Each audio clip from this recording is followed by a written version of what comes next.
নমস্কার বন্ধুরা, আশা করি সবাই ভালো আছেন। তো আজকে রেসিপিটা হচ্ছে পালং শাকের পিঠে।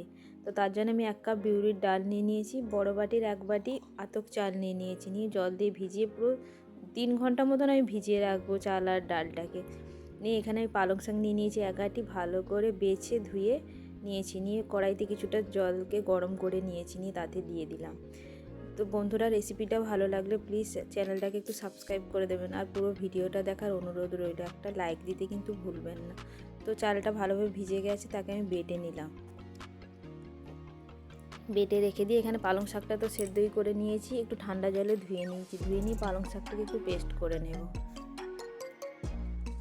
দেখুন পালং শাকটা বেশ ভালোভাবে পেস্ট করে নিয়েছি। নিয়ে এখানে একটা ছাঁকনির সাহায্যে ভালো করে ছেঁকে নেব, যাতে পালং শাকের গোড়াগুলো ছিল তো সেগুলো একটু ছিবড়ে মতন হয়ে গেছে। ছেঁকে নিলে বেশ ভালোভাবে জিনিসটা মেশানো যাবে। তো 1 চামচ নুন দিয়ে দিলাম।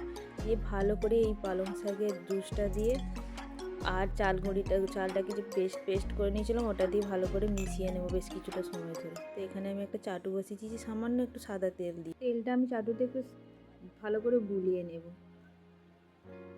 নিয়ে বেশ চাটুটা বেশ গরম হয়ে গেছে, না গরম হলেও চাটুটা আবার এঁটে যাবে, তাই গরম হয়ে গেছে বেশ চাটুটা। তো এখন আমি এখানে 1 হাতা আর একটুখানি দিয়ে দিলাম, দিয়ে ভালো করে আমি চাটুর মধ্যে চাড়িয়ে নেব বেশ সুন্দর করে। নিয়ে গ্যাসটাকে একটু কমিয়ে একটু ভাজাটা করতে হবে। দেখুন কি সুন্দর ভাজাটা হয়েছে। নিয়ে আমি উল্টে দিলাম, ওই পিঠটা একটু সামান্য একটু ভাজবো, বেশিক্ষণ না। তো এইভাবে একে একে আমি সবগুলোই ভেজে নিলাম। তো শীতের নতুন পালং শাক উঠছে, বুঝতেই পারছেন, টাটকা পালং শাক। এই দিয়ে এখন অনেক কিছু বানিয়ে খাওয়া যায়, তাই আজকে বানিয়ে ফেললাম পালং শাকের পিঠে।